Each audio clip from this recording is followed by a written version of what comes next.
Hud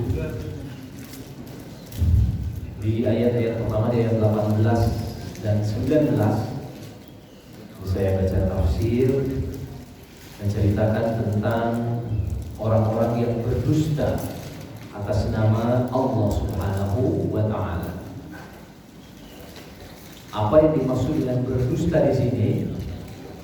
Imam Tantawi dalam tafsirnya Al-Wasit, beliau menyampaikan bahwa yang dimaksud dengan orang-orang yang berdusta atas nama Allah adalah yang meyakini bi annal asnam tashfa'u li'abidiha indahu, yang meyakini bahwa berhala, sesembahan berhala itu mampu memberikan syafaat untuk mereka. Jadi itu yang dimaksud dengan orang-orang yang berdusta atas nama Allah. Jadi yang pertama adalah orang-orang yang menyembah berhala dan mereka yakin bahwa berhala itu mampu memberikan syafaat untuknya. Au za'ama bi anna al-malaikah banatullah, atau meyakini bahwa malaikat itu adalah anaknya Allah Subhanahu wa taala. Au anna hadzal Qur'an laisa min 'indihi, atau orang yang berdusta terhadap Allah adalah orang-orang yang tidak meyakini bahwa Al-Quran bukan berasal dari Allah Subhanahu wa ta'ala. Jadi menurut mufassir bahwa ada tiga di antara tiga keadaan untuk kategori orang yang mimman iftara 'ala Allahi kadiba. Ayat ke-18, wa man adlamu mimman iftara 'ala Allahi kadiba, dan barang siapa yang lebih zalim daripada orang-orang yang berdusta atas nama Allah. Itu ada tiga keadaan. Yang pertama, orang-orang yang menyembah berhala dan meyakini bahwa berhala itu dapat memberikan syafaat untuknya. Yang kedua, orang-orang yang meyakini bahwa malaikat atau nabi-nabi Allah sebagai putra Allah atau anaknya Allah Subhanahu wa taala. Dan yang ketiga, au anna hadzal Qur'an laisa min 'indi, atau orang-orang yang tidak meyakini bahwa Quran berasal dari Allah Subhanahu wa taala. Nah, insyaallah mudah-mudahan kita tidak termasuk kepada tiga golongan itu, sehingga insyaallah kita diselamatkan oleh Allah Subhanahu wa taala. Karena apa? Karena di akhirat nanti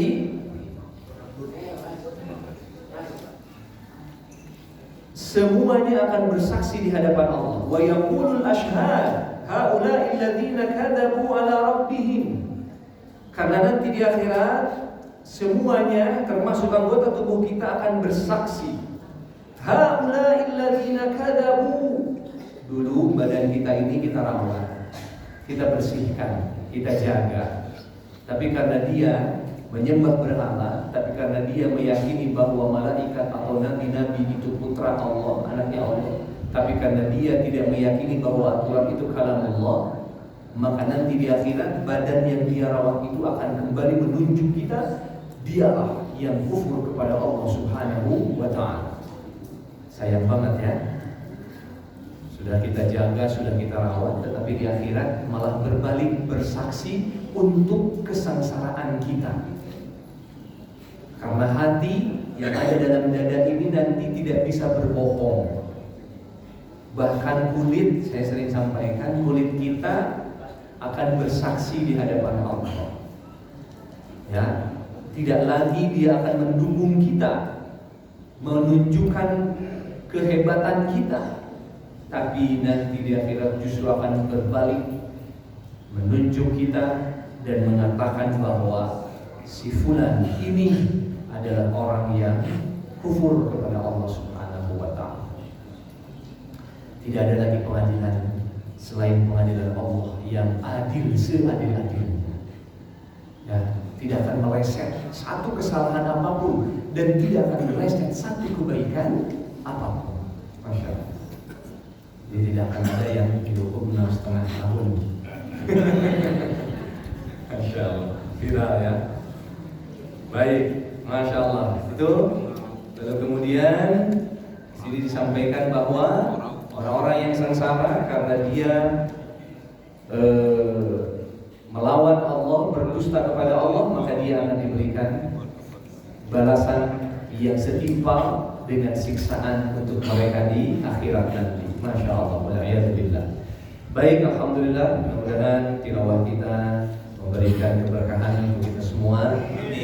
Karena Allah Subhanahu wa Ta'ala tidak menghitung lembarannya, bahkan satu hurufnya saja insya Allah dilipat gandakan menjadi 10 kebaikan. Ya, tidak perlu kita hitung berarti kita sudah menabung berapa, tapi ikhlaskan itu hanya untuk mendapatkan keridhaan dan ampunan Allah Subhanahu wa Ta'ala. Baik, alhamdulillah kita sudah melaksanakan tilawah. Lalu selanjutnya insya Allah kita akan mengkaji, mentadaburi tafsir surat-surat yang ada dalam Al-Quran. Di antaranya kemarin kita sudah menyelesaikan surat Al-Balad. Baik, kita mundur ke surat 29 ke surat Al-Qalam, insyaallah. Ya.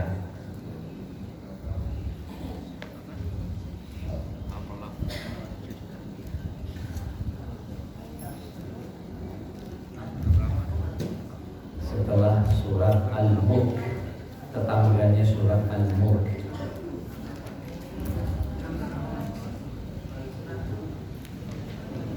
Ya. Surat ke-68. Ya. Baik. Alhamdulillah. Biasa, alhamdulillah. Terus berdatangan, mudah-mudahan langkah dari kita menguatkan hadis yang tadi ketika kita berjalan di kegelapan untuk melaksanakan sholat subuh di masjid. Menurut para ulama yang lain ditambahkan dengan hadis lain, yaitu setiap langkah yang kita langkahkan itu akan menggugurkan dosa. Masya Allah. Jadi yang dari Perumnas, yang dari Binong, yang dari mana-mana, setiap langkahnya akan dihitung oleh Allah Subhanahu wa Ta'ala untuk pengguguran dosa kita, sekaligus bukan hanya itu, akan menaikkan derajat kita. Masya Allah. Jadi tidak ada lagi orang yang pantas berbahagia selain Bapak Ibu yang istiqomah melaksanakan sholat subuh di masjid. Masya Allah. Barakallahu fikum. Selamat, mudah-mudahan kita semua lakukan secara ikhlas. Baik, hadirin rahimakumullah, mari kita semua masuk ke surat Al-Qalam. Baik, surat Al-Balad tidak perlu kita ulangi ya. Mudah-mudahan masih ingat atau masih lupa. Masih ingat insyaallah ya. Baik. Bismillahirrahmanirrahim. Surat ini dimulai dengan huruf muqatta'ah.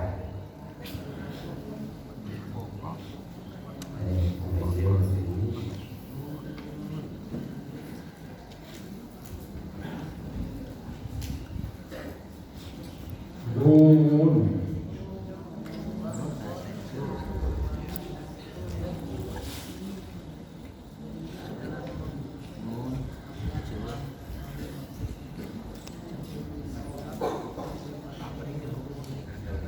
Baik. Ini dinamakan dengan huruful muqatta'ah.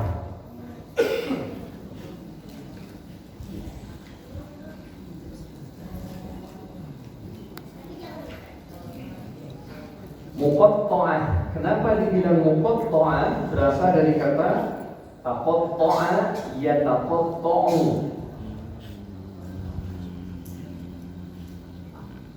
Yataqatta'u, yang berarti terpotong. Jadi huruful muqatta'ah adalah huruf yang terpotong, menyendiri. Kalau dalam bahasa Indonesia A misalnya, apakah itu ada artinya? Kecuali kalau ahli ramalan mungkin ya. Tapi kalau kita bilang aku, nah berarti sudah ada artinya, ya. Aku, Anda, apalagi, ya banyak. Begitu juga dengan huruf ini. Nun berasal dari huruf hijaiyah. Huruf hijaiyah ada berapa? 28. Ada yang menambahkan hamzah menjadi 29, gitu. Tapi biasanya para ulama menghitung 28 tanpa hamzah, begitu. Nah, aneh nggak kita ketika surat ini diawali dengan huruful muqatta'ah seperti ini? Ya, kenapa dimulai dengan huruful muqatta'ah? Dan ternyata bukan hanya satu huruf, bukan hanya satu surat. Ya, banyak sekali. Jumlahnya kurang lebih ada 29 surat yang dimulai dengan huruful muqatta'ah. Contoh lain apa, Bapak Ibu? Shad, Qaf, Alif, Lam, Mim, Masya Allah. Kok beda-beda begitu? Ada yang satu huruf, ada yang dua huruf, Alif, Lam, Ra,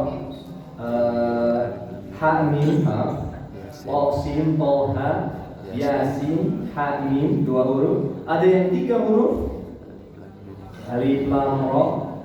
Ada yang empat huruf, itu 5 huruf. Yang 4 huruf, Alif, Lam, Mim, Ra. Alif, Lam, Mim, Shad. Ada yang 5 huruf, Kaf, Ha, Ya, Ain, Shad. Ada 2, satu lagi. Ada 2, satu lagi.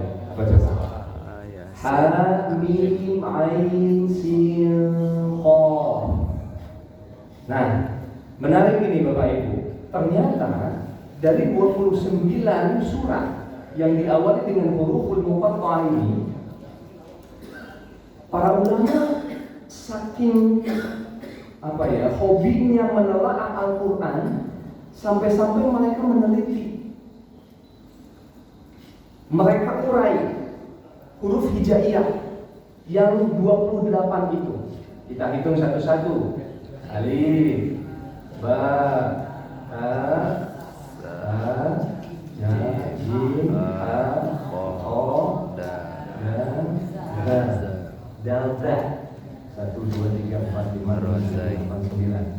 Terus Ro, Za, Sin, Shin, Qo, Bo, O, Bo, An, Rin. 1, 2, 3, 4, 5, 6, 7, 8, 9, 10. Ha, Ho, Ha, Lam, Mim, Nun, Waw, Ha, Ya. Ya, kita ambil yang 28. Jagoannya ibu-ibu hebat. Baik. Coba nih, para ulama meneliti seteliti-telitinya. Kenapa ada huruf-huruf seperti itu? Yang ada 29. Dari huruf 1 huruf, 2 huruf, 3 huruf, 4 dan 5. Ternyata kita dapatkan dari tafsir Imam Asy-Sya'rawi, guru besar Al-Azhar Kairo. Beliau meneliti. Kenapa saya bagi kepada 3 klasifikasi? Dari 28 kita bagi 3. Golongan pertama ada 9 huruf. 1, 2, 3, 4, 5, 6, 7, 8, 9. Betul ya? Golongan kedua ada 10 huruf. 1, 2, 3, 4, 5, 6, 7, 8, 9, 10. Golongan ketiga ada 9 huruf. 1, 2, 3, 4, 5, 6, 7, 8, 9. Apa luar biasanya? Para ulama meneliti. Ternyata, coba di grup pertama, di baris pertama, yang digunakan menjadi pembuka surat, huruf apa saja? Alif. Terus golongan pertama dulu, baris pertama dulu. Bukan. Yang huruf 1 huruf, 2 huruf, 3 huruf. 1 sampai 5 huruf yang tadi. Ha? Apa contohnya? Amin. Baris pertama dulu. Ada lagi? Yes. Baris pertama dulu. Sabar. Ini jangan dilihat. Toha. Tutupin. Anak-anak dikit-dikit kalau kita suruh sabar. Ya, begitu enggak? Iya ya, padahal sabar itu bukan begitu, tapi anak kita ini bilang kita sabar kan. Orang tua yang disuruh sabar. Masya Allah. Anak-anak kita, anak-anak zaman now yang dibilang sabar. Padahal sabar bukan itu. Kita suruh ini, kita suruh itu, sabar. Bilang ke kitanya sabar. Allahu Akbar. Baik, yakin hanya 2. Toha. Ta, apa contohnya Bu? Tabat bukan. Toha. Karena ini yang 1 sampai 5 huruf. Toha. Seperti nun, seperti amin, seperti alif lam ra, alif lam mim shad, kaf ya ain shad. 1 sampai 5 huruf. Toha. Di baris pertama dulu. Sudah? Selesai? Baik. Berarti cuma 2. Yakin Pak? Jangan kalah Pak. Gimana menurut Bapak-bapak? Hanya 2? Toha. Kho, da. Tidak digunakan? Tidak. Serius. Baik. Baris kedua. Yang mana yang digunakan? Kita turut dari pertama. Ro, sepakat? Oke. Zai? Tidak ada. Sin apa? Ada. Senggolnya? Ya, sin. Terus?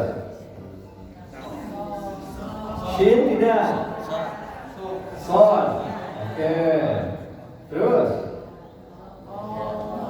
Bo ada bo? Ada atau tidak? Tidak ada. Bo. Ko. Ada. O ha. O sin. Zo. Zo tidak ya. Ain. Contoh?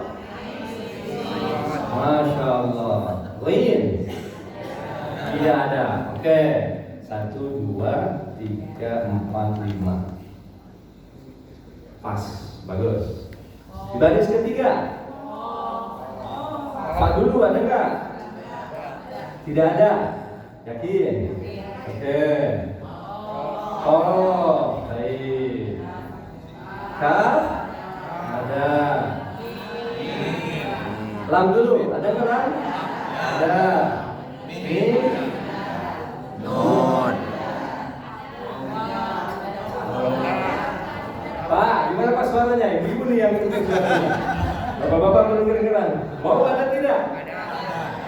Gak ada. Nggak ada. Sepakat Pak? Tidak ada ya? Ha? Baik. Ya? Baik. Kita hitung. Baik. Menurut para ulama, tidak kelihatan bapak-bapak ya. Di baris pertama ini, coba nih, saking telitinya, niatnya para ulama meneliti. Dari baris pertama, yang 9 huruf ini, yang digunakan untuk awal surat dalam huruful muqatta'ah adalah 2 dari 7. Oke? Sepakat? 2 dari 7. Maksudnya bukan 2 dari 7. 2 dari 9, tapi 2 dan 7 yang tidak. Maaf ya. Ya, 2 yang disebutkan, 7 yang tidak. Kita loncat dulu ke baris terakhir. Bagaimana yang baris terakhir? Dibalik. Masya Allah. 7 yang disebutkan, 2 yang tidak. Masya Allah. Bagaimana dengan yang tengah?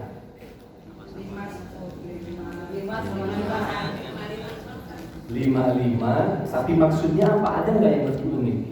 Selain 5, 6, 7. Ya, itu dia. 100 untuk ibu. Ada door prize nggak nih?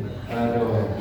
Jadi ternyata yang disebutkan, coba ini luar biasanya nih.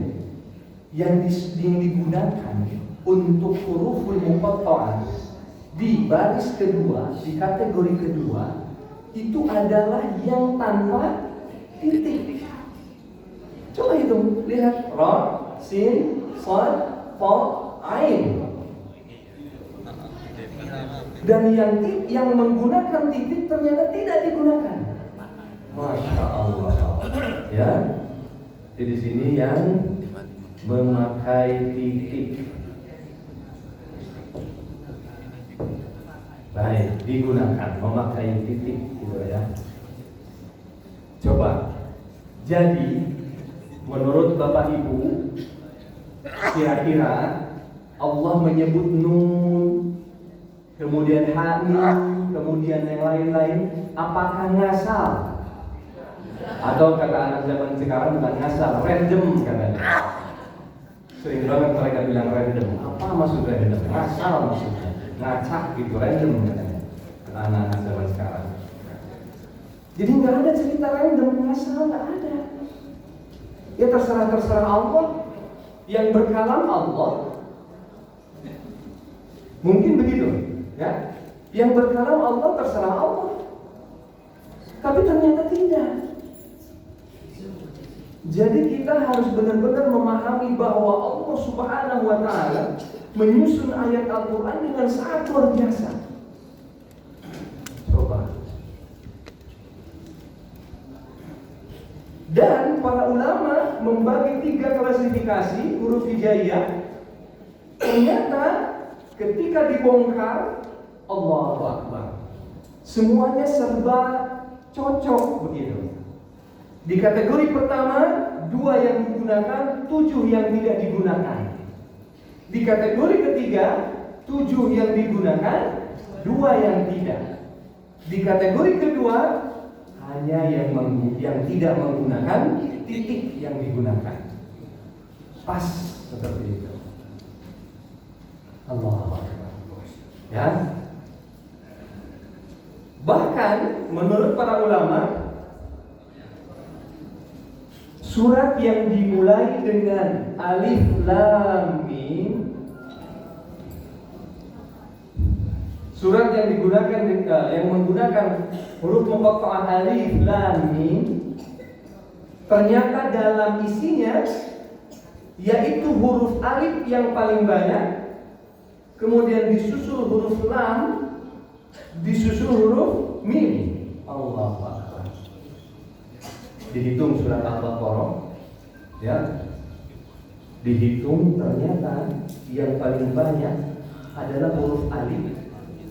Yang pertama, yang terbanyak. Kemudian kedua terbanyak huruf lam yang digunakan dalam kata-kata kalimat itu. Dan yang terakhir huruf mim. Itu 3 teratas yang huruf paling banyak digunakan dalam surat Al-Baqarah. Ketika dimulai dengan alif lam mim surat tersebut. Masya Allah. Kira-kira apakah ini serba kebetulan? Tidak ya. Ada yang masih meragukan bahwa ini semua serba kebetulan? Masya Allah. Kita ini lagi.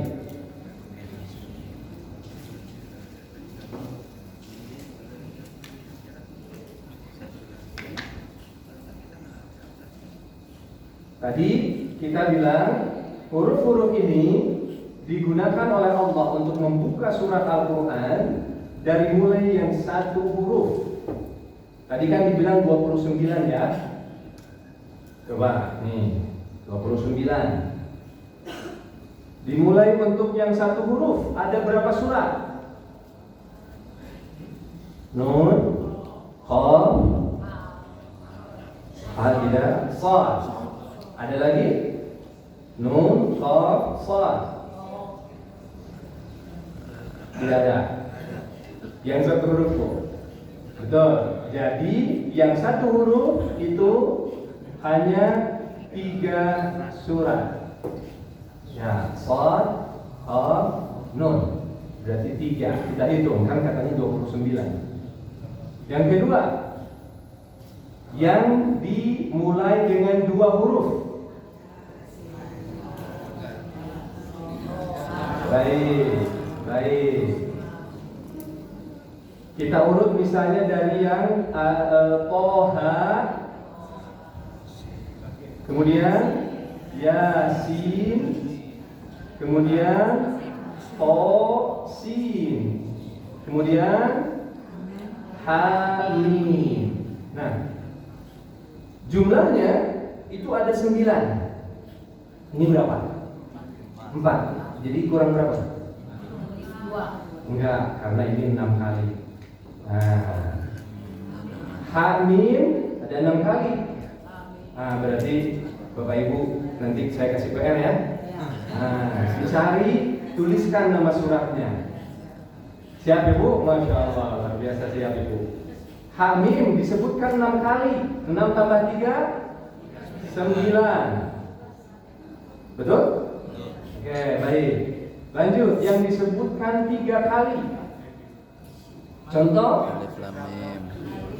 Alif Lam Mim. Alif Lam Ra. Kemudian Alif Lam Ra. Kemudian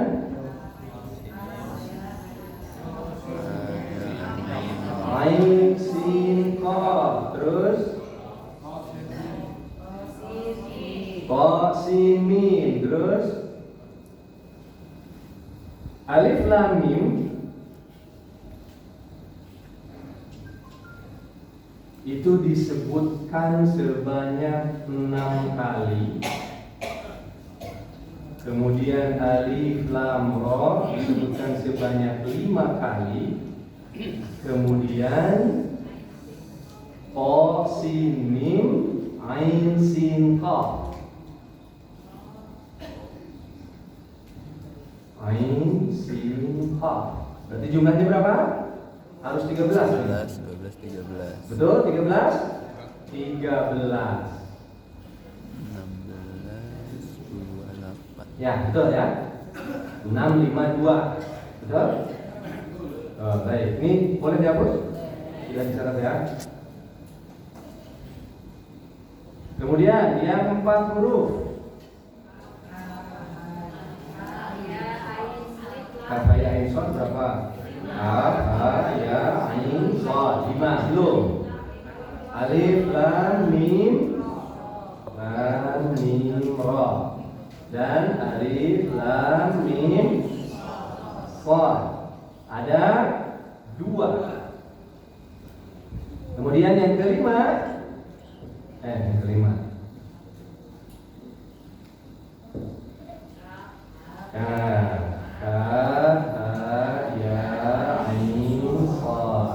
Dan ha mim ain sin qaf. Ada 2. Berapa jumlahnya? 3 9 13 2 29. Cocok? Bungkus? Masya 29 pas. 29. Nah, jadi supaya makin teliti, coba dituliskan suratnya nanti. Surat Shad, Qaf, Nun ini sudah menjadi satu surat itu. Toha juga sudah, Yasin sudah. Nah, sisanya Tosin, Hamim dan lain-lain. Apa Yasinnya Bu? Masya Allah. Nah, itu jumlahnya semuanya 29. Dari berapa surat? 144. 114 ya, dari 114. Berapa persen kira-kira? Coba boleh dilihat di kalkulator. 29 114 25. 43. Ada? 25. 25.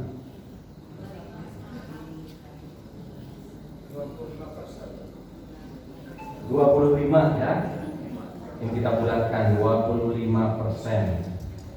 Ya. Nah, seperti itu seperempatnya ya. Jadi dimulai dengan huruful muqatta'ah. Baik.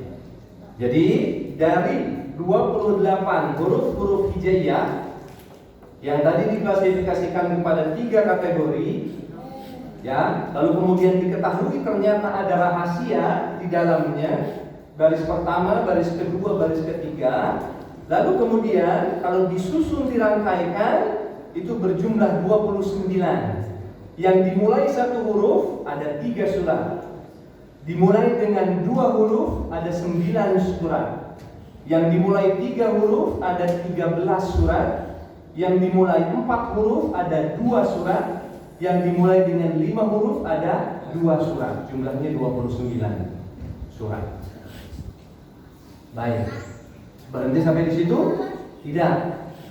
Uniknya adalah surat-surat yang diawali oleh huruful muqatta'ah dari yang 1 huruf sampai 5 huruf ini, hampir semuanya ayat setelah huruf begini itu menceritakan tentang Al-Qur'anul Karim. Coba dicek. Alif Lam Mim. Terus Dzalikal kitabu la raiba fihi. Apa yang dimaksud kitab di sana?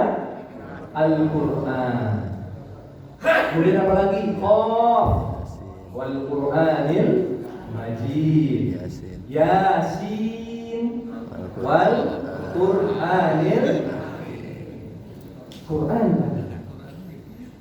Jadi ternyata ayat kedua dari surat-surat yang diawali oleh huruful muqatta'ah itu selalu berbicara tentang Al-Qur'anul Karim.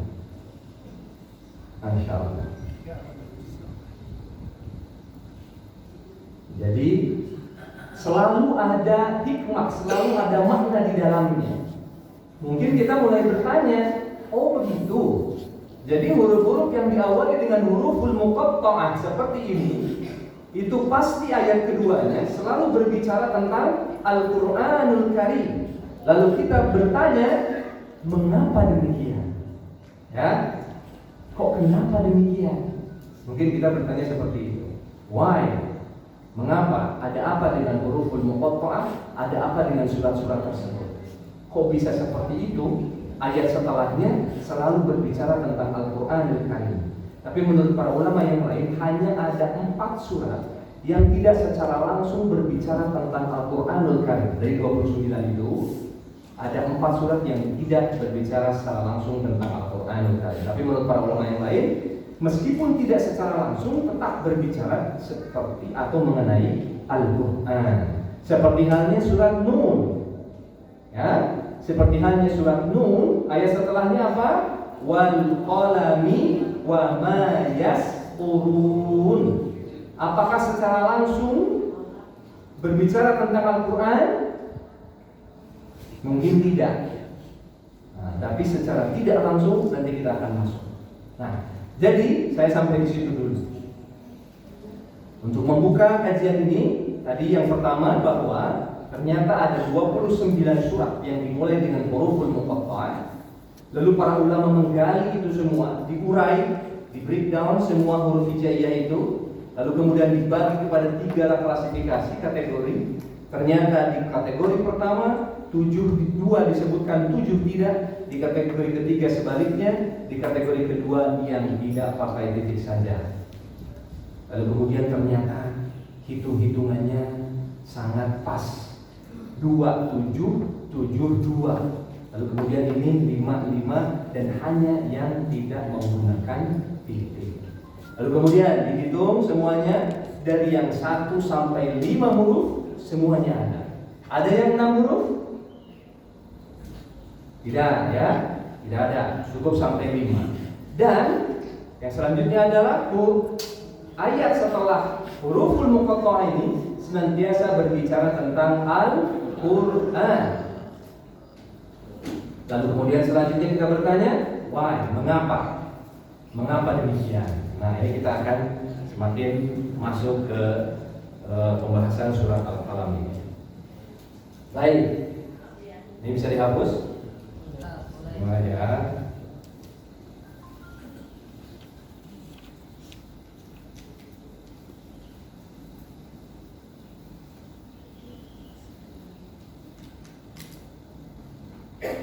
Ini PR ya Bapak Ibu, PR. Sekaligus untuk membuktikan, ya, sebentar lagi Ramadan, kita siap-siap untuk memperbanyak tilawah. Wah, saya berjumpa dengan 29 surat. Masya Allah, ya. Dan buktikan apakah benar. Notabene surat-surat tersebut setelah ayat pertama pasti berbicara tentang Al-Qur'anul Karim. Baik. Tadi kita bertanya mengapa, ya, mengapa demikian? Mengapa notabene surat-surat tersebut ayat keduanya berbicara tentang Al-Qur'anul Karim? Nah, tadi saya contohkan, kalau saya bilang ke Bapak Ibu hanya menyebut satu huruf B. Oh, kalau B sih ada ya artinya ya, B aja katanya. Kan ada sekarang artinya. B aja. Anak muda juga bilang B aja. Apa artinya? Biasa aja. Berarti B udah ada artinya. Ya. A nggak ada lah, tadi A aja ya. A. Kecuali kalau orang Sunda A gitu ya. Ada artinya juga. Baik. Tidak dipahami, tapi kalau bilang aku itu ada, kita bisa paham. Begitu juga ini. Begitu juga ayat pertama dari surat-surat tersebut. Al-Quran berbicara dengan bahasa Arab. Bahasa Arab. Apakah bahasa Arab ini adalah bahasa yang tidak pernah digunakan oleh manusia satupun? Tidak. Justru bahasa Arab adalah bahasa yang rutin digunakan oleh orang-orang Arab. Sehingga para ulama menyampaikan bahwa kalau tadi kita bertanya mengapa, kenapa, kok seperti itu? Apakah ada artinya nun, qaf, shad, qa, sin, ha, yasin dan lain-lain? Apakah ada artinya? Kenapa demikian? Nah, para ulama beristihad. Yang pertama, maksud dari pembukaan surat tersebut dengan huruf-huruf muqatta'ah, huruf-huruf yang terputus itu adalah untuk sebagai mukjizat. Sebagai mukjizat. Ya. Kenapa dibilang mukjizat? Tadi bahasa Al-Qur'an adalah bahasa Arab. Dan bahasa Arab adalah bahasa yang selalu digunakan oleh orang-orang Arab. Begitu? Ya. Sehingga ketika Al-Quran ini turun kepada mereka di awal-awal, gitu ya, sehingga orang-orang Arab seharusnya benar-benar memahami ayat-ayat Al-Quran tersebut. Bahkan kalau menyangka bahwa Al-Quran itu buatan Muhammad, buatan Rasulullah, maka apa kata Allah? Qul la in ijtama'atil insu wal jin. Qul la in ijtama'atil insu wal jin. Insu al-insu wal jin. Qul la in ijtama'atil insu wal jin. Katakanlah, seandainya manusia dan jin bersekongkol ala ayyatu bimithli hadzal Qur'an, untuk membuat Al-Qur'an tandingan seperti halnya Al-Qur'an, maka kata Allah pasti mereka tidak akan mampu melakukan itu. Nah, ya. Jadi ini menjadi mukjizat. Sekaligus yang kedua, melemahkan Melemahkan siapa? Orang-orang Arab, orang-orang kafir. Orang-orang kafir Arab pada awalnya. Kenapa melemahkan? Karena Allah ini seakan-akan, hei manusia, nih aku sebutkan satu huruf, Nun wal qalami wa ma yasturun. Apakah kamu, kalau kamu masih ragu, kamu bisa membuat tandingan Al-Quran seperti ini? Gitu. Jadi Allah SWT menantang. Nih saya kasih satu huruf aja deh. Gitu. Bisa nggak lo? Wa in kuntum fi raibin mimma nazzalna ala 'abdina fa'tu bi suratin min mithlihi wad'u syuhada. Jadi kalau kalian ragu terhadap Al-Quran, kata Allah, maka datangkanlah yang semisal dengan Al-Quran. Di ayat yang lain Allah bilang 10 surat yang seperti Al-Quran. Tapi manusia masih tidak mampu. Ya udah, kalau gitu satu surat aja. Ternyata tidak mampu untuk menandingi kehebatan Al-Quran. Karena mengapa demikian? Kenapa Allah perlu menantang? Karena pada kenyataannya orang-orang Arab, orang-orang kafir, orang-orang musyrik ketika itu tidak meyakini bahwa Al-Quran yaitu adalah kalamullah. Tapi mereka meyakini bahwa Al-Quran itu adalah perkataan Nabi Muhammad SAW. Sehingga Rasulullah difitnah sebagai seorang penyihir, sebagai seorang penyair, sebagai seorang dukun. Karena kalau Muhammad katanya sudah qomat kamil, gitu, maka semua orang yang mendengarkan kalimat-kalimat yang dia bacakan pasti akan ikut kepada Rasulullah SAW. Maka digelarilah Rasul sebagai dukun. Jangan salah Bapak Ibu, ketika mereka mau menggelari Rasul, apakah dengan seorang dukun, penyair, penyihir, mereka rapat dulu. Mereka rapat dulu, diskusi dulu. Mereka rapat, diskusi, mereka berpikir, apa yang harus kita viralkan? Apa yang harus kita blow up ke media tentang si Muhammad itu? Iya betul Bu. Wah, itu saya hanya membawa ke zaman sekarang. Tapi dulu memang begitu. Mereka berkumpul. Ada yang mengatakan, oke, kita sebut dia dukun. Mereka diskusi, lalu kemudian mereka bilang, jangan dukun. Nggak seperti dukun. Memang benar. Karena tampilan Rasulullah selalu bersih, selalu enak dipandang. Kalau dukun mungkin sebaliknya, mungkin sebaliknya menyeramkan. Atau ada dukun yang nggak begitu sekarang, kayaknya udah modern ya sekarang ya. Iya, udah modern sekarang. Kemudian penyihir. Lalu kemudian mereka berdiskusi apakah pantas dibilang penyihir. Lalu ada yang bilang penyair aja. Lalu akhirnya mereka bilang oke, penyair aja. Akhirnya Rasul digelari sebagai seorang penyair. Karena apa? Karena kalau dia sudah mengucapkan kalimat-kalimat Al-Quran, semua orang yang mendengar langsung tunduk khusyuk, kemudian bersimpah di hadapan Allah Subhanahu wa Ta'ala. Maka dibilang penyair. Kita sering bilang Umar bin Al-Khattab yang syaitan minggir.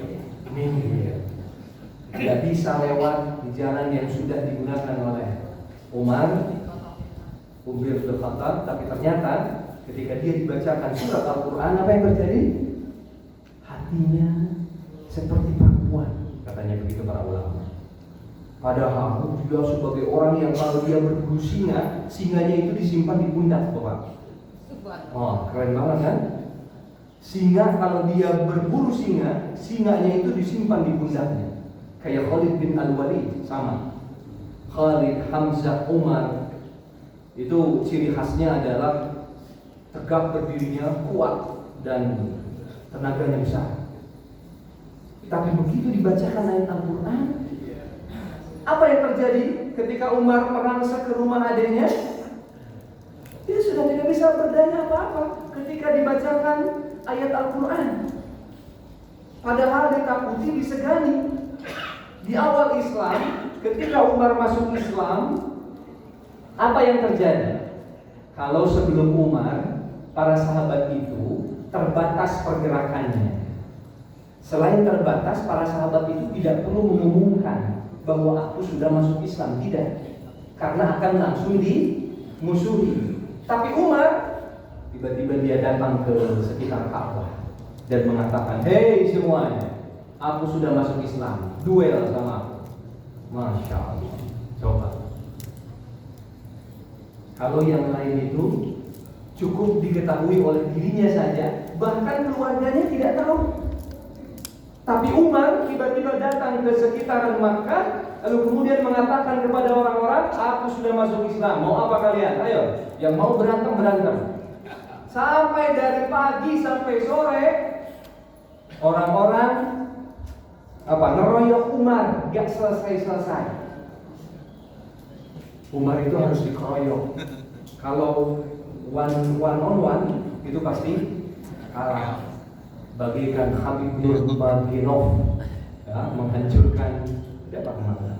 Kalau Habib dah lama ya, Islam Makasih, dan menghancurkan Israel. Ya, ada yang namanya Israel bulan. Jadi seperti itu. Jadi Umar itu seperti itu. Tidak ada yang berani satu lawan satu. Semuanya keroyokan. Dan ternyata sampai sore Umar duduk di samping Ka'bah agak kelelahan. Agak kelelahan karena dikeroyok. Yang lainnya sudah bukan kelelahan lagi, sudah tepar. Dia hanya kelelahan, ada lagi katanya. Ada lagi enggak? Masya Allah. Itu Umar bin Khattab. Tapi ternyata ketika dibacakan ayat Al-Quran, hatinya langsung luluh. Dia menangis. Dia membaca ayat itu satu persatu. Lalu kemudian dia minta izin untuk bertemu dengan Rasul. Masya Allah.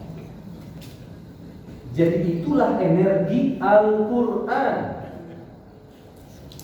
Jadi kalaulah Al-Quran hari ini hanya ada dalam handphone kita tapi tidak pernah kita buka, kalaulah Al-Quran hanya ada di lemari kita tapi tidak pernah kita buka, menunggu nanti tanggal 1 Ramadan, maka orang-orang dulu, orang-orang saleh benar-benar sudah berhasil mendapatkan energi Al-Quran. Tapi kita seolah-olah kita punya punya kekuatan besar di rumah kita, tapi kita tidak tahu, tidak paham.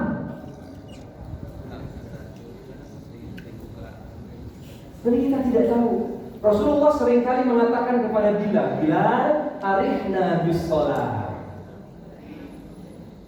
Apa ya arihna bis shalah itu? Lapangkan hati kita dengan sholat, dengan bacaan Al-Quran. Jadi healingnya Rasulullah itu dengan sholat dan mendengarkan membaca Al-Quran. Barulah mereka bisa plong dadanya.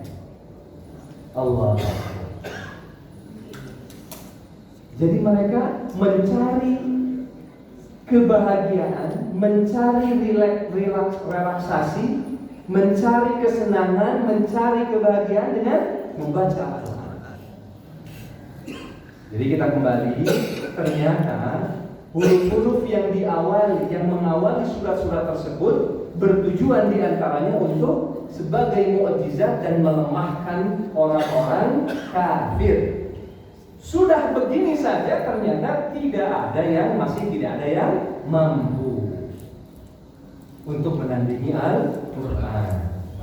Apakah ada di antara kita yang merasa bisa menandingi Al-Quran? Insya Allah tidak ada ya. Apalagi kita yang bahasa salawat siang tiap hari. Ya, susah untuk menandingi ayat Al-Quran. Yang bahasa Arab saja mereka susah menandingi ayat Al-Quran. Tapi jangan sangka mereka orang-orang Arab itu paham Al-Quran dengan mudah. Jangan sangka. Enggak juga begitu. Iya, sama juga.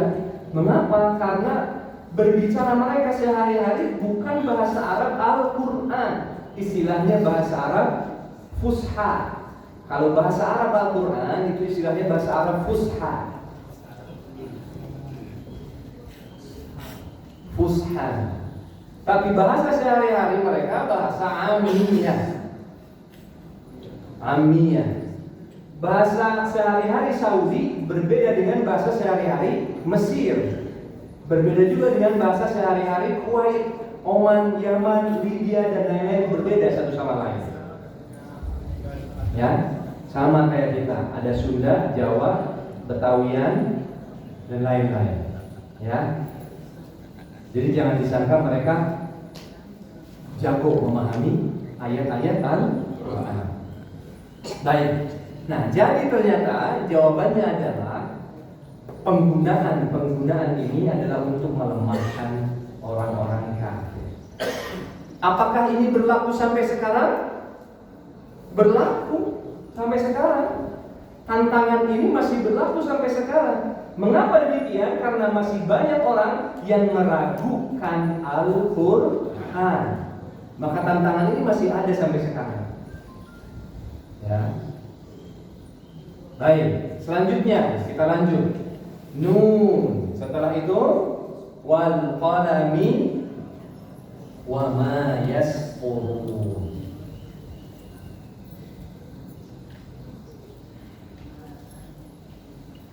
Wal qalami wa ma yasqurun. Baik. Di sini dimulai dengan huruf waw. Huruf waw apa ini? Waw sumpah, waw qasam. Waw qasam. Udah jago nih karena sering. Ini ibu-ibu, bapak-bapak harus sudah paham ya. Wawul qasam, sumpah. Apa maksudnya berarti? Wal qalami, demi pena. Demi pena. Apa maksud pena di sini? Spidol, nih pena, pulpen, bapak ibu semuanya, pena. Lalu apa yang dimaksud dengan wal qalami? Kenapa sampai-sampai Allah bersumpah dengan pena? Di ayat lain Allah bersumpah dengan wasyamsi wadduhaha. Ya, wadduha, waktu wal asri, semua disebut. Matahari, bulan, bintang, bumi, langit disebut. Tapi di sini Allah bersumpah dengan al-qalam, pena. Apa yang Allah maksud dengan pena? Nah, di dalam hadis Rasulullah SAW menyampaikan. Jadi para ulama berbeda pendapat. Apa makhluk pertama yang diciptakan oleh Allah Subhanahu wa Ta'ala? Bapak Ibu, apa yang diciptakan pertama kali oleh Allah Subhanahu wa Ta'ala? Apa jawabannya? Para ulama berbeda pendapat. Ada yang mengatakan bahwa yang diciptakan pertama kali oleh Allah adalah air. Ya. Tapi kebanyakan para ulama mengatakan yang pertama kali diciptakan oleh Allah adalah al-qalam, pena. Jadi yang paling pertama kali diciptakan oleh Allah adalah qalam, pena. Menurut para ulama, al-qalam, pena itu diciptakan 50.000 tahun sebelum Allah menciptakan langit dan bumi. Jadi Allah Subhanahu wa Ta'ala menciptakan pena 50.000 tahun sebelum Allah menciptakan langit dan bumi. Dulu Allah bertanya kepada pena, wahai pena, tulislah uktub. Lalu sang pena menjawab, apa Apa yang harus saya tulis ya Rabb? Ini ada di dalam hadis. Dialog antara Allah dengan pena yang Allah ciptakan. Apa yang harus saya tulis ya Rabb? Lalu Allah mengatakan, uktub maqadir kulli syai hatta yaumal qiyamah. Tulislah takdir jalan hidup semua makhluk termasuk manusia sampai hari kiamat datang. Jadi pena yang Allah ciptakan pertama kali itu diperintahkan oleh Allah Subhanahu wa taala untuk menuliskan takdir-takdir makhluk ciptaan Allah dari mulai tidak ada menjadi ada sampai tiba saatnya hari kiamat. Barulah pena itu menulis sesuai dengan iradahnya Allah Subhanahu wa ta'ala. Itu yang pertama.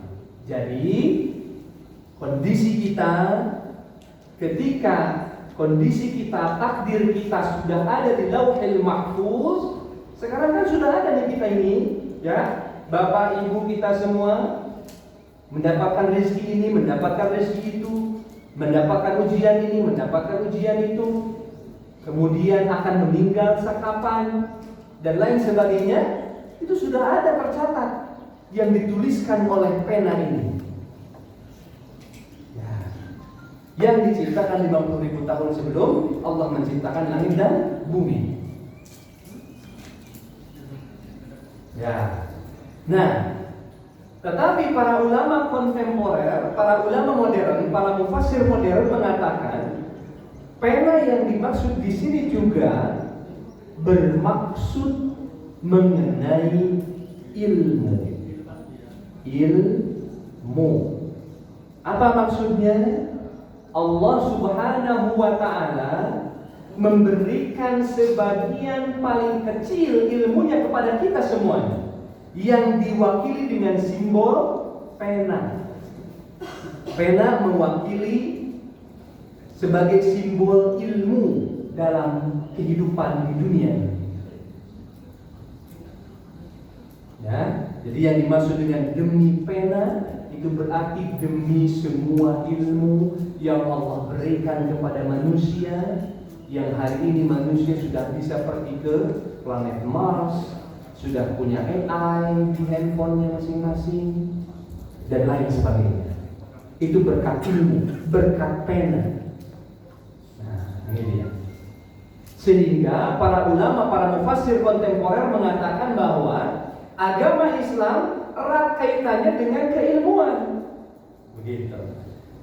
Jadi tidak ada ceritanya umat Islam yang kuper atau tidak tahu apa-apa. Karena seharusnya umat Islam itu erat kaitannya dengan keilmuan.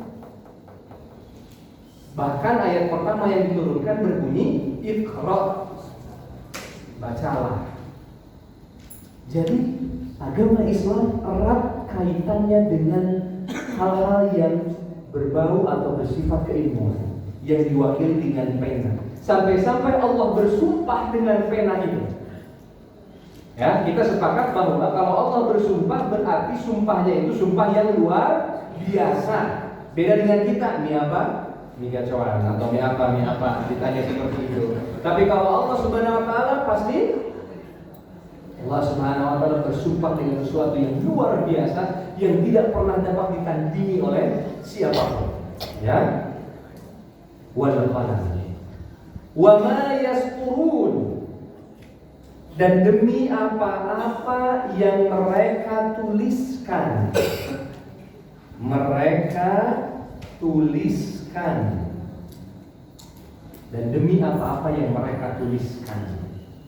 Para ulama di sini berbeda pendapat. Ada yang mengatakan yang dimaksud mereka di sana adalah malaikat. Malaikatnya Allah Subhanahu wa taala menuliskan dan mencatat semua amalan kita tanpa terkecuali. Malaikat menuliskan. Wa ma yasturu, dan apa-apa yang para malaikat tuliskan. Ya. Para mufassir kontemporer menyatakan bahwa semuanya baik malaikat maupun orang-orang pintar di dunia ini yang menuliskan ilmu, para profesor yang menemukan ini itu, ya, inilah yang dimaksud untuk mereka. Jadi Allah Subhanahu wa taala di sini mengagungkan ilmu yang Allah berikan kepada kita, dan itu hanya sedikit. Apa kata Allah? Seandainya pepohonan yang ada di dunia ini dijadikan sebagai pena dan air laut yang ada di dunia ini dijadikan sebagai tinta, maka ilmunya Allah tidak akan pernah habis jika itu dituliskan. Masya Allah. Jadi itu yang Allah sumpahkan kepada kita semua di sini. Wal qalami wa ma yasqurun. Nah, para ulama lainnya mengatakan bahwa produk dari wal qalami wa ma yasqurun adalah Al-Quran itu sendiri. Maka benar kata para ulama lain, setelah ayat dari huruful muqatta'ah ini senantiasa berbicara tentang Al-Quran. Begitu. Baik, selanjutnya ayat ketiga,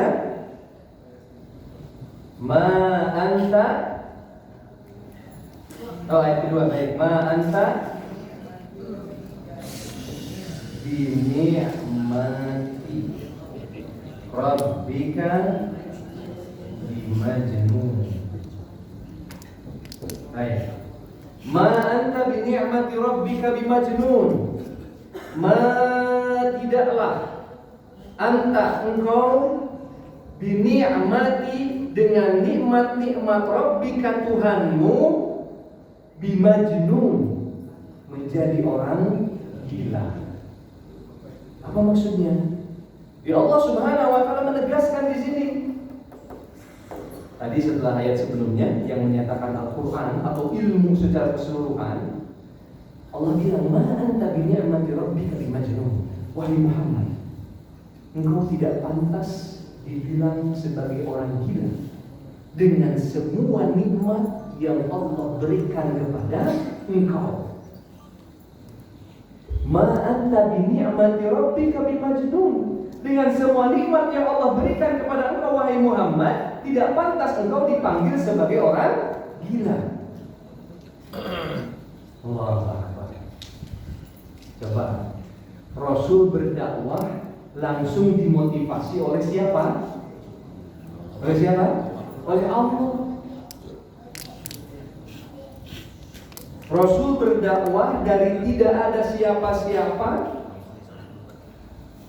bahkan tantangannya besar, difitnah ini itu, tapi langsung dimotivasi oleh Allah. Ma anta bini'mati rabbika, dengan nikmat-nikmat yang telah Allah berikan kepada engkau wahai Muhammad, termasuk dengan wal qalami wa ma yasqurun. Apakah Al-Quran atau ilmu secara keseluruhan tidak pantas dengan nikmat-nikmat itu engkau dianggap sebagai orang gila. Jadi ini motivasi untuk Rasulullah SAW. Begitu juga untuk kita. Jadi ketika orang menyepelekan agama Islam, bahkan agama Islam sering diidentikan dengan teroris, dengan bom, dengan pedang. Orang-orang Eropa menggambar karikatur Rasulullah dengan pedang atau dengan bom atau dengan para wanita, ya, difitnah seperti itu. Jadi ternyata fitnah kepada Rasulullah masih ada sampai sekarang. Ya, masih ada sampai sekarang. Kadang-kadang viral, kadang-kadang tidak. Jadi suatu saat nanti akan viral lagi nih. Dengan karikatur apa, dengan gambar apa. Biasanya itu dikaitkan dengan pedang, dikaitkan dengan bom, dikaitkan dengan perempuan. Padahal Rasulullah sangat jauh dengan semua itu. Dengan pedang, dengan bom sekalipun Saya sering ceritakan, Rasulullah SAW kalau untuk memerangi suatu kaum selalu menunggu waktu subuh. Jadi Rasul kalau ingin menyerang suatu kota, suatu daerah, suatu kampung selalu menunggu waktu subuh. Sekaligus Rasul ingin mengecek apakah berkumandang adzan di daerah yang ingin diserang atau tidak. Kalau berkumandang adzan maka tidak mungkin itu diperangi oleh Rasulullah SAW. Kalaupun tidak berkumandang adzan, Rasul selalu mengumumkan, "Hei kalian, aku sudah siap dengan semua persenjataan. Apakah kalian mau beriman kepada Allah atau tidak?" Ketika mereka mengatakan mau, tidak perlu lagi pertumpahan darah terjadi. Kalaupun harus berperang, Rasul masih selalu mengatakan, kalau kalian melihat masyarakat sipil, jangan sampai dibunuh. Apalagi wanita tua renta, jangan sampai dibunuh. Bangunan-bangunan, pepohonan jangan sampai dihancurkan. Ya, bagaimana bandingannya dengan Israel Zionis hari ini? Ya, dengan alasan menghancurkan pasukan Hamas, yang dibom adalah rumah sakit, yang dibom adalah tempat tinggal, yang dibom adalah anak-anak kecil. Selalu alasannya menghancurkan Hamas dan lain sebagainya. Masya Allah.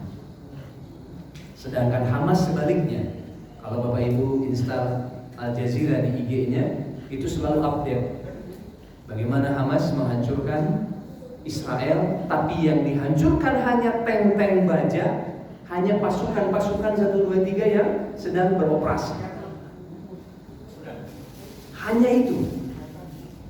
Tidak pernah mereka menghancurkan masyarakat sipil. Kalaupun ada yang sampai ke Tel Aviv dan lain-lain, itu pasti hanya ke jalan raya, hanya kemana, begitu. Itulah adab-adab dalam berperang.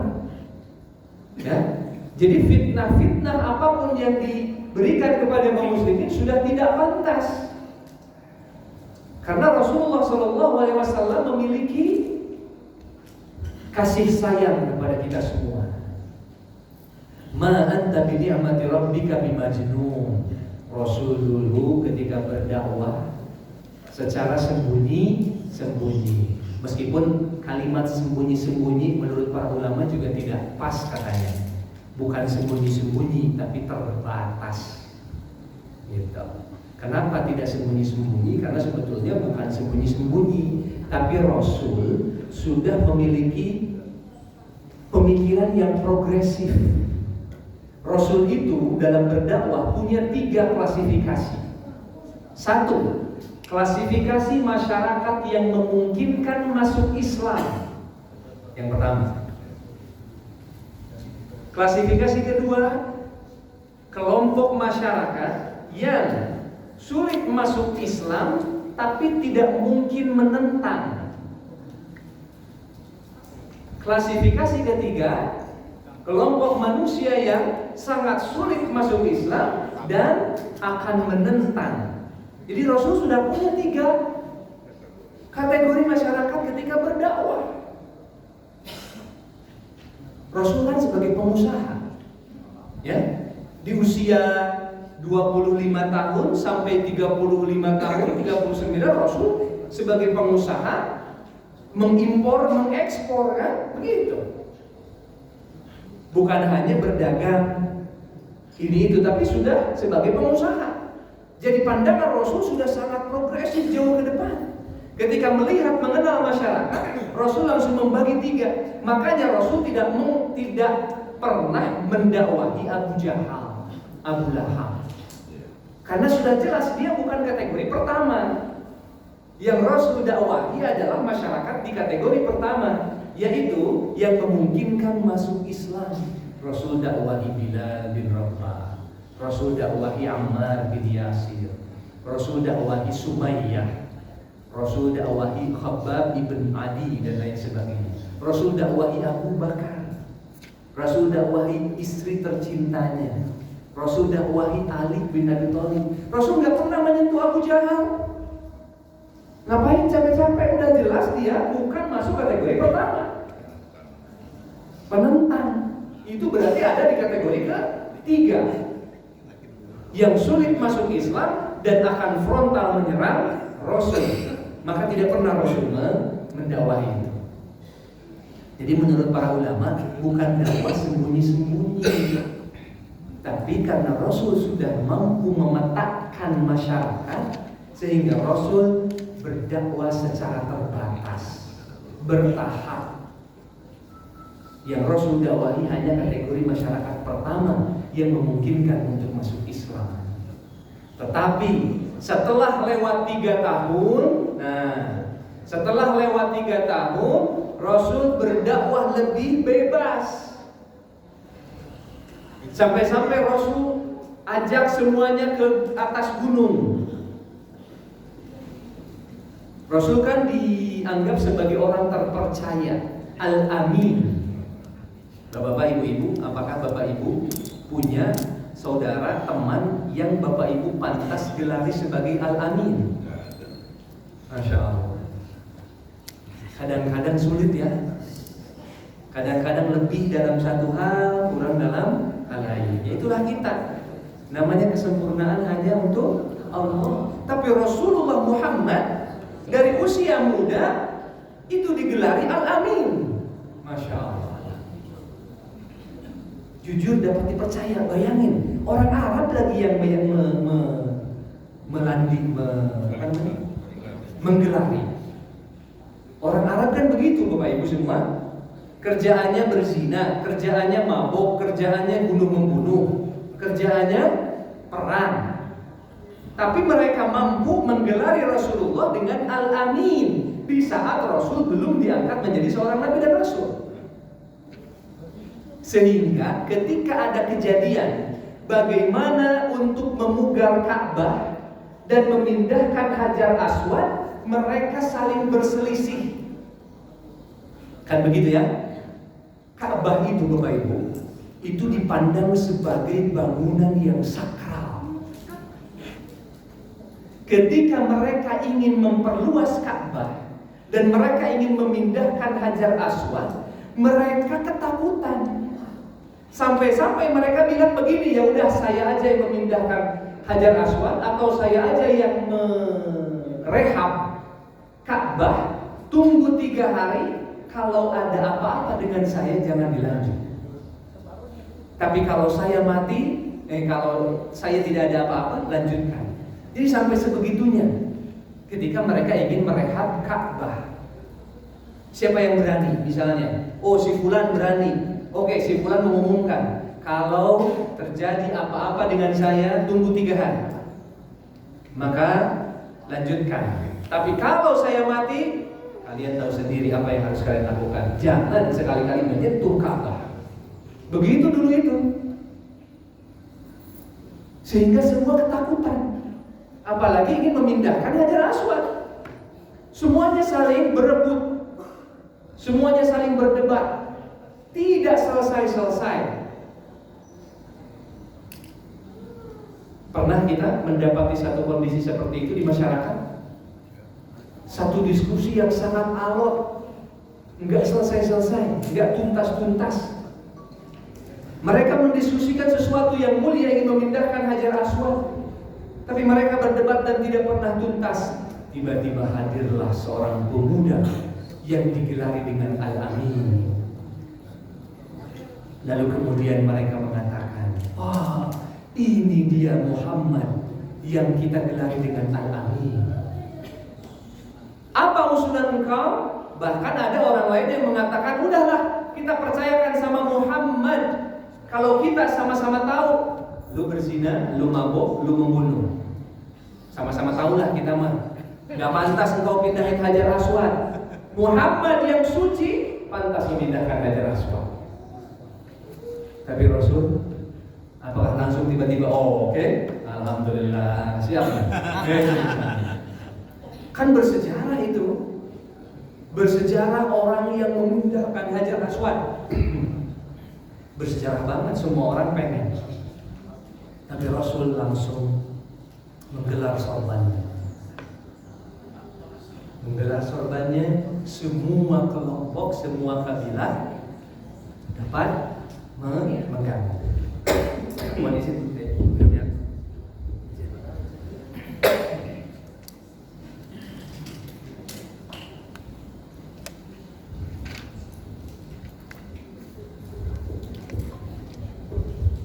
Jadi semua kebagian, Masya Allah. Semua kebagian yang tadinya berebut satu sama lain, akhirnya semua kebagian memegang sisi dari sorban itu. Masya Allah, coba bayangkan. Itu produk berpikir kritis apalagi yang ada selain itu. Masya Allah. Jadi kalau hari ini ada metode barat yang mengatakan HOTS, Higher Order Thinking Skills, yang ada 6 tingkatan, dari mulai remember, understand, apply, kemudian apa lagi? Evaluate sampai create. Rasulullah sudah mampu melakukan itu, sudah ada di level yang paling tinggi C6. Memproduk suatu pemikiran yang adil bisa dirasakan untuk semuanya. Masya Allah. Jadi Rasul dari muda sudah dipercayai seperti itu. Gitu. Dan ketika Rasul ingin membuka dakwah semakin luas, Rasul mengundang semua ke atas gunung dan mengatakan, wahai kaumku, termasuk di dalamnya Abu Lahab. Kalau saya katakan di balik gunung ini ada pasukan yang datang akan menghancurkan Makkah, apakah kalian percaya? Percaya, semua menjawab. Namanya juga orang yang bilang adalah orang yang paling jujur. Kalau Bapak Ibu saya katakan setelah ini akan ada sesuatu, Bapak Ibu pasti gak bakal percaya ya. Tapi Rasul mengatakan, kalau saya bilang di balik gunung ini ada pasukan yang siap menerkam kita semua, apakah kalian semua percaya? Percaya. Serius? Serius. Semuanya percaya. Lalu kemudian Rasul bilang, aku diutus oleh Allah Subhanahu wa Ta'ala sebagai seorang nabi dan rasul. Langsung Abu Lahab baru nyambung. Baru nyambung. Ya, konslet. Enggak ngeh, tadinya percaya, ya, percaya. Ada pasukan, ya, semua percaya. Lalu kemudian Rasul melanjutkan pernyataannya, aku diutus sebagai seorang rasul. Baru ngeh dia. Baru ngeh lola. Ya, dia bilang, wahai Muhammad, terlaknat engkau. Apakah engkau mengumpulkan kami hanya untuk ini? Masya Allah. Nah, mulailah di titik itu secara terang-terangan Abu Lahab memerangi Rasulullah SAW. Terjadi konfrontasi betul. Ya, Masya Allah. Lalu kemudian Rasul menjalani kehidupan di Makkah. Apakah menyenangkan? Tidak. Kata siapa? Rasul hidup di Makkah menyenangkan, bisa memakan kurma dan lain-lain? Tidak. Pengikutnya hanya segelintir. Dari mulai 1, 2, 3, 70, 80, Rasul bilang, wahai kalian, hijrahlah ke Ethiopia, ke Habasyah. Hijrahlah kalian ke sana. Lalu kemudian kurang lebih puluhan, ada yang bilang 100-an orang hijrah ke Habasyah. Sehingga yang ada di Makkah kira-kira hanya berapa? Hanya segelintir. Karena kebanyakan hijrah ke Habasyah. Jadi Rasul hanya dengan segelintir orang berada di Makkah. Bayangin bagaimana Rasul didominasi oleh orang-orang kafir. Satu kota itu kira-kira berapa Pak penduduknya? Kemarin baru pemilu nih. Berapa nih satu kota? 10 juta. Kota Tangsel ada 6.000, 8.000? Ada ya. Bayangin, lebih 10.000 ya. Bayangin Rasul di satu kota itu hanya puluhan orang versus 8.000. Masya Allah. Ma anta bini'mati rabbika bimajnun. Betul mereka memfitnah engkau sebagai orang gila, dukun, penyair, penyihir, tapi tidak pantas, kata Allah. Makanya kemarin di khutbah Jumat saya sampaikan, meskipun Rasul hijrah ke Madinah yang kurang lebih 500 kiloan dari Makkah, semua orang tidak mungkin membawa harta bendanya. Kalau sekarang Bapak Ibu cukup ada di handphone, ya ada di nomor rekeningnya. Yang ber-MM-an itu, yang bertriliunan itu ada di handphone doang. Cukup bawa handphone. Kalau mau belanja, scan QRIS, mudah banget. Dulu para sahabat Rasulullah ingin membawa ini, membawa itu, yang puluhan tahun mereka sudah bangun, tapi mereka tidak mampu membawa itu. Mampu hijrah saja itu sudah disyukuri. Bisa berhasil hijrah itu saja sudah disyukuri. Di Madinah mereka tidak punya apa-apa. Yang figur paling terkenal Abdurrahman bin Auf, miliarder Makkah, begitu pindah ke Madinah tidak punya apa-apa. Bayangkan. Yang hari ini dilaporkan ke LHKPN, itu begitu hijrah ke Madinah tidak punya apa-apa. Tapi hebatnya mental seorang miliarder seperti Abdurrahman bin Auf, tidak manja. Bukan orang manja. Kalau orang manja, mungkin begitu pindah ke Madinah, waduh beda banget. Ya, minta bantuan ke sini, minta bantuan ke sana, minta dispensasi kepada Rasulullah, mungkin begitu. Tapi dia tidak manja. Dia langsung bertanya di mana pasar di sini. Masya Allah.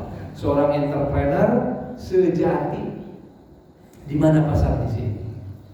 Orang-orang Ansor sampai menawarkan, wahai Rasulullah, apakah harus kami bagi kebun kami ada 500 meter persegi? Apakah harus kita bagi 250? Rasul bilang, untuk kali ini cukup membagikan makanan. Yang punya 1 porsi makanan ajak 2 orang. Yang punya 2 porsi makanan terus seperti itu. Luar biasa. Hanya 3 tahun Rasulullah mampu mendatangkan pengikut yang lebih banyak. Jadi mulai ayat kedua ini Allah memotivasi Rasulullah. Wahai Rasul, benar dakwahmu sudah berdarah-darah, tapi insya Allah engkau aku motivasi. Makanya Allah Subhanahu wa ta'ala mulai dari ayat kedua, ma anta bi ni'mati rabbika bimajnun. Engkau tidak pantas dibilang sebagai orang gila. Wa innaka la ajran ghaira mamnun. Terus itu motivasi dari Allah bahwa engkau tidak pantas seperti itu. Engkau adalah orang yang mulia di hadapan di sisi Allah Subhanahu wa ta'ala. Sampai Rasul bisa mendapatkan pengikut yang banyak, lalu kemudian Rasul meninggal. Kemudian dilanjutkan oleh para khalifah, dilanjutkan oleh para tabi'in dan lain sebagainya sampai kepada kita hari ini. Masya Allah, sudah panjang perjalanan dakwah Rasulullah SAW. Yang dulunya Rasul tidak bisa berleha-leha seperti kita ini sekarang, tapi Rasul berdarah-darah, ya, berdarah-darah untuk berdakwah di jalan Allah Subhanahu wa ta'ala. Lalu kemudian kita hari ini lupa begitu saja? Tidak. Makanya memang di antara ilmu terbaik yang harus kita baca adalah ilmu sirah an-nabawiyah. Sirah Nabi. Kita harus baca. Apalagi dibaca oleh anak-anak kita. Itu harus dibaca oleh anak-anak kita. Indonesia mengumumkan, pemerintah Indonesia mengumumkan kualitas literasi digital anak-anak Indonesia dari 1 sampai 5 itu berada di tengah-tengah, berada di 3,54 katanya. Rata-rata kemampuan literasi masyarakat Indonesia tidak di atas, tidak di bawah. Tapi kalau tidak di atas, tidak di bawah, khawatirnya kepleset, ya. Jadi ke posisi yang paling rendah dan berada di posisi yang cukup buncit. Ranking kita katanya ranking PISA. Ranking PISA Indonesia itu sangat rendah. Masya Allah. Kemampuan membaca, kebiasaan membaca kita itu sangat rendah. Kenapa demikian? Coba lihat anak-anak kita. Kalau buka IG, buka TikTok, memangnya yang mereka lakukan apa? Apakah membaca atau hanya menonton? Nonton. Ya. Apakah ketika ada tontonan, ada video, mereka membaca caption atau membaca komentarnya? Tidak. Mereka cuma scroll begitu aja, kadang-kadang tertawa hehehe. Kasihan hehehe. Cuma begitu. Terus seperti itu. Ternyata menurut para pakar bahwa hal itu sangat buruk terhadap kesehatan mental generasi muda Indonesia dan dunia. Makanya kemampuan literasi, kemampuan membaca masyarakat Indonesia sangat rendah. Padahal dalam Al-Quran, agama Islam senantiasa erat kaitannya dengan ilmu, dengan membaca, dengan Iqra, dengan Al-Qalam. Tapi kenapa jadinya kita belangsak seperti ini? Masya Allah. Iya, itulah tantangan kita. Anak-anak kita disuruh membaca gak paham, disuruh mengulangi gak bisa. Sekarang katanya di dunia pendidikan, soal-soal ujian itu tidak hanya sebutkan dan jelaskan. Kalau ditanya sebutkan malaikat pencabut nyawa, itu pertanyaan level rendah. Tapi di dunia pendidikan hari ini kita harus membuat soal-soal yang lebih tinggi levelnya, yaitu analisis, evaluasi, dan memproduk sesuatu yang baru. Ya.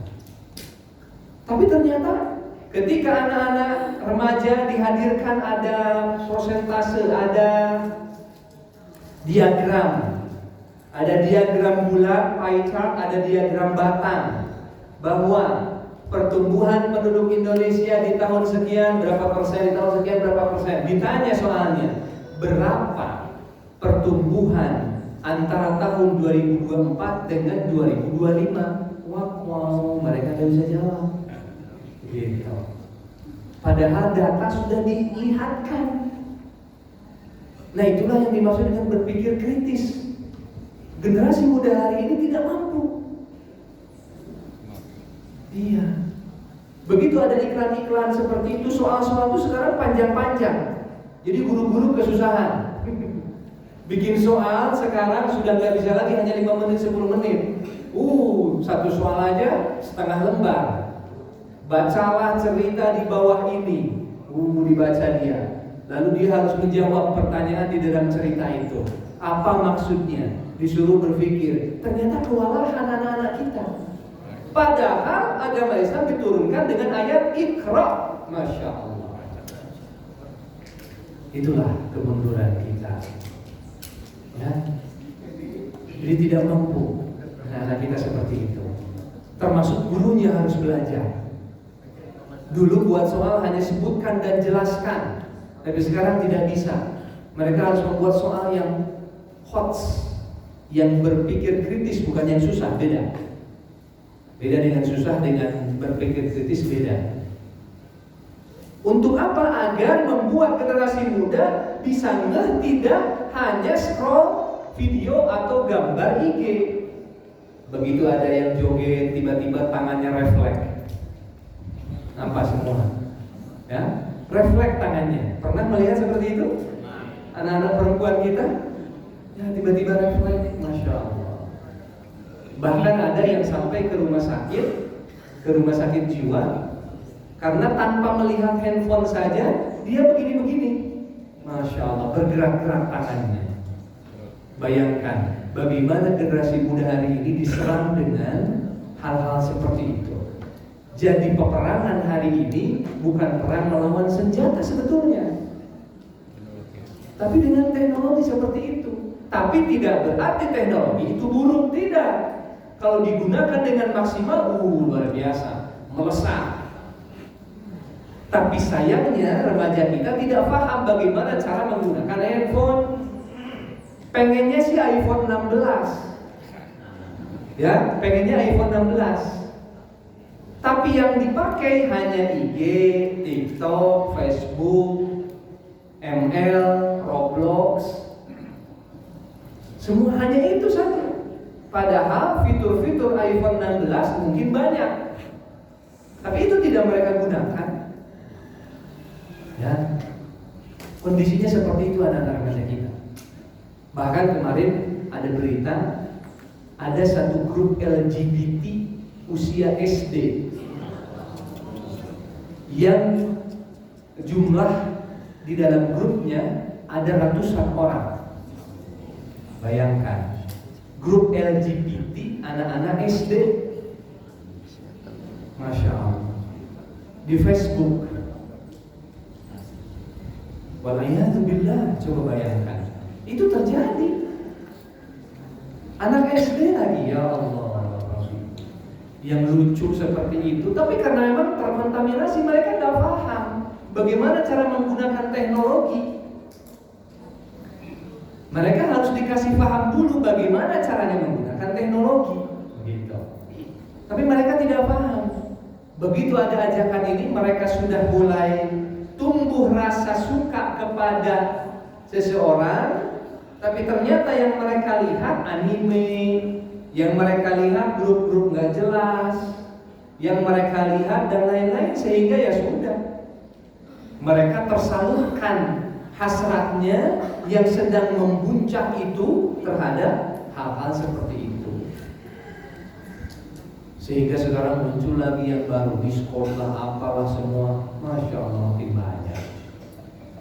Mereka anteng banget di depan handphone.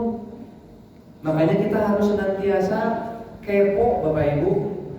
Jangan terlalu santai ketika anak-anak kita dengan handphonenya masing-masing. Kita harus kepo. Kalau perlu kita pasang family link untuk yang non iOS, untuk yang Android. Saya sama anak-anak saya pasang family link. Saya bisa kasih batas mereka berapa jam membuka handphone. Saya bisa batasi aplikasi yang mereka bisa akses. Saya bisa lihat, oh IG dia akses 1 jam nih, udah lock aja langsung dari jauh, bisa melakukan itu.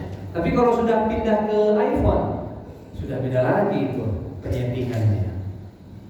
Ya, kita sebagai orang tua jangan kalah gaptek oleh anak-anak kita, karena anak-anak kreatif banget, pinter banget. Saya kemarin Jumatan di sini ada alumni ya Pak. Ada alumni yang sekarang kerja di cyber security-nya Lipo.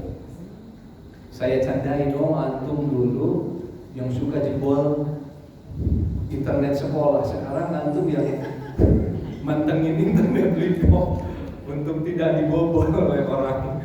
Masya Allah, ketawa dia. Mereka pintar-pintar pakai VPN, pakai apa, sehingga aplikasi web yang dilarang tetap bisa diakses. Begitu. Ternyata sekarang mereka bertugas untuk itu. Allah Akbar. Begitulah anak-anak kita, cucu-cucu kita, tantangannya lebih besar. Ya, lebih besar banget. Makanya kita jangan gaptek, kita harus melek. Kita harus tahu apa yang diinstal itu. Kita coba lihat. Bisa kelihatan gampang. Kalau IG, kalau kita scroll, ternyata berita yang muncul itu selalu berita joget, perempuan, laki-laki, pacaran, artis, K-pop, Korea dan lain-lain. Oh, itu yang sering akses. Nah, kita harus intervensi di situ. Kita harus intervensi dan selamatkan mereka.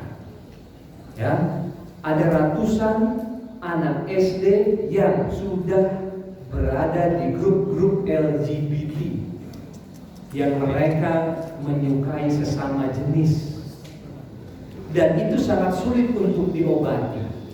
Begitu. Nah, itu tantangannya sekarang. Makanya Al-Quran datang kepada kita tetap menjadi mukjizat. Tadi kalau kita berbicara tentang membaca, tetap Al-Quran datang sebagai Iqra dan lain-lain, ya. Tapi ternyata kondisinya seperti itu. Makanya Al-Quran mukjizat bukan hanya untuk zaman dulu, tapi untuk kita hari ini, untuk kita saat ini. Kalaulah dulu Umar bin Al-Khattab yang memiliki ketegasan, tapi dia tunduk, sedih, menangis ketika dibacakan Al-Quran, itu adalah obat juga untuk masyarakat hari ini. Tergantung kita sebagai orang tuanya. Tergantung kita sebagai orang tuanya, bagaimana kita mendekatkan anak-anak kita dengan Al-Quran. Yang sudah dekat saja memungkinkan untuk menyimpang, apalagi yang tidak dekat. Masya Allah. Jadi kita harus dekatkan mereka kepada Al-Quran. Kita hari ini di bulan Rajab, bulan yang mulia, bulan yang ditunjuk menjadi bulan yang mulia. Ada 12 bulan. Bulan Rajab bulan keberapa? Bapak Ibu, bulan Rajab bulan keberapa? Coba dihitung. Muharram, Safar, Rabiul Awal, Rabiul Akhir, Jumadal Ula, Jumadal Akhirah, kemudian Rajab. Bulan ke-7 dari 12. Baik, kita hitung lagi. Allah memuliakan bulan ke-11, bulan ke-12, bulan ke-1. Zulqa'dah, Zulhijjah, dan Muharram. Jadi ternyata ini luar biasa menurut para ulama.